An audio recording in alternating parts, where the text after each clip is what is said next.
فرعون نے حکم دے دیا کہ بنی اسرائیل میں جو بھی بچہ پیدا ہو اسے قتل کر دیا جائے۔ یہ سن کر حضرت موسیٰ علیہ السلام کی امی بہت پریشان ہوئی اور اپنے بچے حضرت موسیٰ علیہ السلام کو ایک لکڑی کے صندوق میں رکھ کر دریا میں بہا دیا۔ لیکن ماں تو ماں ہوتی ہے، وہ کیسے اپنے بچے کو تکلیف میں دیکھ سکتی ہے؟ اس لیے بے چین ہو کر اپنی لڑکی سے کہا کہ اے میری بیٹی، تم اپنے چھوٹے بھائی موسیٰ کے پیچھے پیچھے جاؤ اور دیکھو کہ اللہ کا کیا فیصلہ ہے اور میرا بچہ اس صندوق میں بہہ کر کدھر جائے گا۔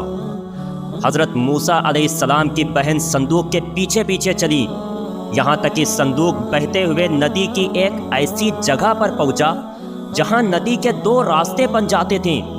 ایک راستہ فرعون کے محل کی طرف جاتا اور ایک شہر کی طرف نکل جاتا۔ حضرت موسیٰ علیہ السلام کی بہن نے دیکھا کہ اچانک صندوق فرعون کے محل کی طرف بہنے لگا۔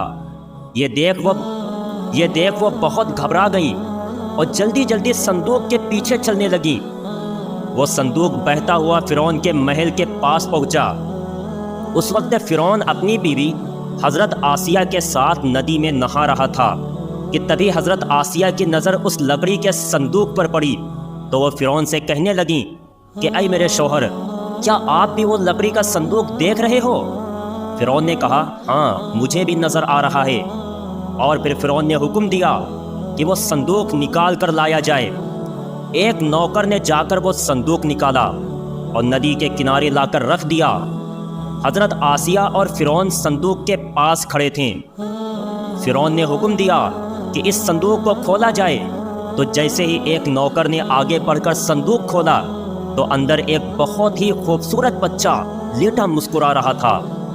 حضرت آسیہ کی نظر جیسے ہی اس بچے پر پڑی تو اللہ نے حضرت آسیہ کے دل میں اس بچے کی بہت محبت ڈال دی، اور پھر حضرت آسیہ نے تڑپ کر اس بچے کو اٹھا لیا اور اپنے سینے سے چپکا لیا۔ یہ دیکھ فرعون کہنے لگا کہ مجھے لگتا ہے کہ یہ بچہ بنی اسرائیل میں سے کسی کا ہے۔ قتل سے بچنے کے لیے کسی نے اس بچے کو صندوق میں رکھ کر ندی میں ڈال دیا تاکہ اسے قتل نہ کیا جا سکے۔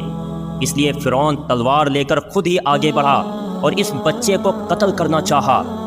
لیکن حضرت آسیہ نے فرعون کو روکتے ہوئے کہا کہ اے فرعون، تم نے بنی اسرائیل کے بہت سے بچوں کو قتل کروایا ہے۔ جس بچے سے تم کو خطرہ ہے وہ بچہ تو کب کا قتل ہو چکا ہوگا، اس لیے اب تم اس بچے کو قتل نہ کرو۔ حضرت آسیہ نے کہا کہ اے فرعون، تم دیکھو تو صحیح، یہ بچہ کتنا خوبصورت ہے، یہ میری اور تمہاری آنکھوں کی ٹھنڈک بنے گا۔ فرعون نے کہا کہ یہ تمہاری آنکھوں کی ٹھنڈک ہوگا، میری آنکھوں کی ٹھنڈک نہیں ہے۔ حضرت آسیہ نے کہا کہ اے فرعون، ہمارے گھر آج تک کوئی بچہ نہیں ہوا، اس لیے ہم اسے اپنا لڑکا بنائیں گے اور خوب ناز و نخروں سے اسے پالیں گے۔ بیوی کی ضد کے سامنے فرعون کو ہار ماننی پڑی اور اس نے کہا کہ ٹھیک ہے آسیہ، میں اس بچے کو قتل نہیں کروں گا۔ حضرت آسیہ خوشی خوشی حضرت موسیٰ علیہ السلام کو لے کر محل میں آئیں اور جلدی سے حکم دیا کہ میرے پیارے بچے کے لیے دودھ پلانے کا انتظام کیا جائے۔ جب محل کی دائیوں نے اس بچے کو دودھ پلانا چاہا تو بچے نے دودھ پینے سے انکار کر دیا۔ یہ دیکھ حضرت آسیہ بہت پریشان ہوئی۔ 3 دن اسی طرح گزر گئے اور اس بچے نے کسی بھی عورت کا دودھ نہ پیا۔ بھوک کی وجہ سے اس بچے کا برا حال ہو رہا تھا اور وہ برابر روئے جا رہا تھا، لیکن اللہ کا فیصلہ تھا کہ یہ بچہ صرف اور صرف اپنی اصلی ماں کا دودھ پیے گا۔ حضرت آسیہ نے گاؤں شہر کی بہت سی دودھ پلانے والی عورتوں کو بلایا کہ شاید یہ بچہ ان عورتوں میں سے کسی کا بھی دودھ پی لے، لیکن وہ بچہ برابر انکار کر رہا تھا اور کسی بھی عورت کا دودھ نہیں پی رہا تھا۔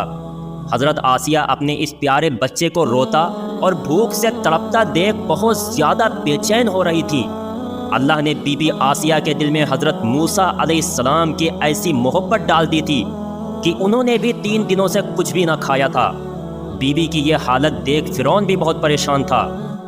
حضرت موسیٰ علیہ السلام کی بہن جو اس صندوق کے پیچھے پیچھے آئی تھی وہ 3 دنوں سے محل میں ہی تھی اور یہ سارا منظر دیکھ رہی تھی کہ میرا بھائی کسی بھی عورت کا دودھ نہیں پی رہا ہے۔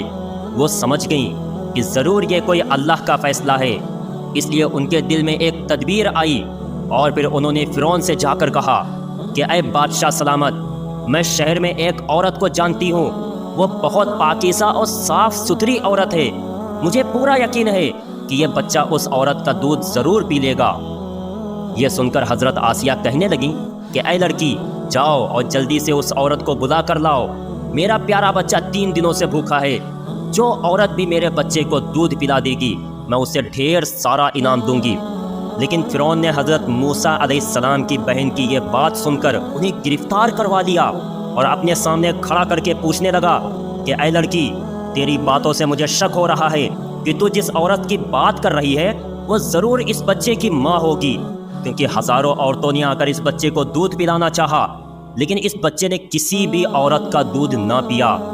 حضرت موسیٰ علیہ السلام کی بہن کہنے لگی کہ اے بادشاہ سلامت، بات اصل میں یہ ہے کہ میں جس عورت کے بارے میں بتا رہی ہوں وہ بہت صاف ستھری اور پاکیزہ عورت ہے، ہر بچہ اس عورت کا دودھ خوشی خوشی پی لیتا ہے، اور میں دیکھ رہی ہوں کہ آپ 3 دنوں سے اس بچے کے لیے پریشان ہیں، اس لیے میں نے آپ کو بتانا مناسب سمجھا۔ فرعون نے کہا کہ ٹھیک ہے، جاؤ اور اس عورت کو بلا کر لاؤ۔ دوستو، اللہ کی قدرت کا کرشمہ دیکھو کہ جس وقت حضرت موسیٰ علیہ السلام کی امی اپنے بچے کو دریا میں ڈال رہی تھیں تو اللہ نے کہا تھا کہ تم پریشان نہ ہونا، میں اس بچے کو تمہارے پاس واپس کروں گا، یہ میرا وعدہ ہے۔ اور پھر اللہ نے اپنا وعدہ سچ کر دکھایا، اللہ نے حضرت موسیٰ علیہ السلام کو شہر کی کسی بھی عورت کا دودھ نہ پینے دیا۔ آخر حضرت موسیٰ علیہ السلام کی بہن گھر پہنچی تو ماں نے لڑکی کو جیسے ہی دیکھا تو جلدی سے پوچھنے لگی کہ اے میری پیاری بچی، جلدی سے بتاؤ کہ میرا بچہ کس حالت میں ہے، وہ صندوق ندی میں ڈوبا تو نہیں تھا، میرے بچے کے ساتھ آگے کیا بنا؟ حضرت موسیٰ علیہ السلام کی بہن نے روتے ہوئے کہا کہ اماں جان، اللہ نے اپنا وعدہ سچ کر دکھایا، میرا چھوٹا بھائی اس وقت فرعون کے محل میں ہے اور فرعون کی بیوی آسیہ نے اسے اپنا لڑکا بنا لیا ہے اور اب وہ محلوں میں راج کرے گا۔ لیکن امی جان، ایک بہت بڑی مشکل آ پہنچی ہے کہ میرا بھائی محل میں شہر کی کسی بھی عورت کا دودھ نہیں پی رہا ہے، مجھے لگتا ہے کہ یہ اللہ کا فیصلہ ہے کہ میرا بھائی صرف اپنی ماں کا ہی دودھ پیے گا۔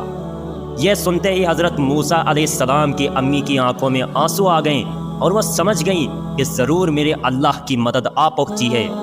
پھر حضرت موسیٰ علیہ السلام کی امی اپنی لڑکی کے ساتھ فرعون کے محل کی طرف چلیں۔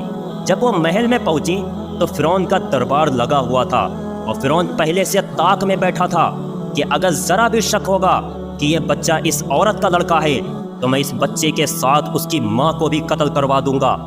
اور قریب تھا کہ حضرت موسیٰ علیہ السلام کی امی اپنے بچے کو دیکھ کر ہوش کھو بیٹھتی اور لوگوں کے سامنے ظاہر ہو جاتا کہ حقیقت میں یہ بچہ اسی عورت کا لڑکا ہے۔ لیکن اسی وقت اللہ کی طاقت کا ایسا کرشمہ ہوا اور اللہ نے حضرت موسیٰ علیہ السلام کی امی کا دل اتنا مضبوط بنا دیا کہ وہ اپنے بچے کو ایک اجنبی کی نظروں سے دیکھ رہی تھیں اور کسی کے سامنے یہ بات ظاہر نہ ہونے پائی کہ یہ بچہ اسی عورت کا لڑکا ہے۔ محل میں پہنچتے حضرت آسیہ نے موسیٰ علیہ السلام کی امی کو اپنے پاس بلایا اور بچے کو دیتے ہوئے کہا کہ دیکھو، یہ میرا پیارا بچہ 3 دنوں سے کچھ بھی نہیں کھا پی رہا ہے، میں نے تمہارے بارے میں سنا کہ شہر کا ہر بچہ تمہارا دودھ خوشی سے پی لیتا ہے، اس لیے میں نے تمہیں بلایا۔ اے عورت، اگر حقیقت میں تم میرے بچے کو دودھ پلا دو گی تو میں تمہیں ڈھیر سارے انعام دوں گی۔ فرعون اپنی کرسی پر بیٹھا بہت غور سے یہ منظر دیکھ رہا تھا اور برابر طاق میں تھا کہ کوئی سراغ مل جائے کہ یہ بچہ اسی عورت کا لڑکا ہے۔ لیکن اللہ نے حضرت موسیٰ علیہ السلام کی امی کا دل سنبھال رکھا تھا اور وہ لوگوں کے سامنے ایسا ظاہر کر رہی تھی کہ جیسے یہ بچہ ان کا کچھ بھی نہیں لگتا۔ پھر حضرت موسیٰ علیہ السلام کی امی جیسے ہی بچے کو گود میں لے کر دودھ پلانے کے لیے اپنے سینے کے پاس لائیں تو وہ 3 دنوں کا بھوکا بچہ اپنی ماں سے چمٹ گیا اور جلدی جلدی دودھ پینے لگا۔ یہ دیکھ محل میں کھڑے سارے لوگ بہت حیران ہوئے اور فرعون کو بھی شک ہونے لگا۔ لیکن حضرت موسیٰ علیہ السلام کی امی نے جب بچے کو دودھ پلا دیا تو جانے کے لیے اٹھ کھڑی ہوئیں۔ حضرت آسیہ نے کہا کہ اے پاکیزہ عورت، میں چاہتی ہوں کہ تم محل ہی میں رہا کرو اور ضرورت پڑنے پر میرے بچے کو دودھ پلا دیا کرو، تمہارے لیے محل میں ہر طرح کی سہولتوں کا انتظام کیا جائے گا۔ لیکن حضرت موسیٰ علیہ السلام کی امی نے کہا کہ نہیں، میں محل میں نہیں رہ سکتی کیونکہ میرا ایک اور بچہ ہے، میں اسے بھی دودھ پلاتی ہوں۔ اس لیے آپ مجھے معاف کریں۔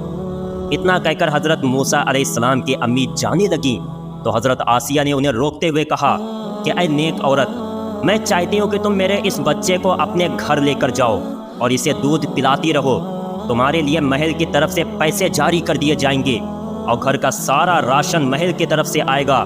تمہاری نوکری بس یہ ہے کہ تم میرے بچے کو دودھ پلاتی رہو اور ہر تیسرے دن میرے بچے کو محل لے کر آؤ تاکہ میں اپنے بچے کا دیدار کر سکوں۔